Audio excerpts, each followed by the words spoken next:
దీపం కొందరిదా అడవిని సైతం వెలుగు కదా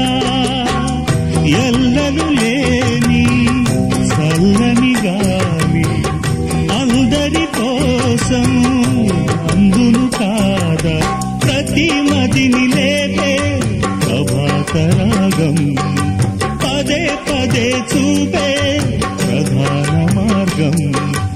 ఏది సొంతం కోసం కాదను సందేశం పంచే గుణమే పోతే ప్రపంచమే శూన్యం ఇది తెలియని మనుగడ కథ దిశ నెరుగని గమనము కథ సరళి రాధ తనే వసంతం తన దరికి రాని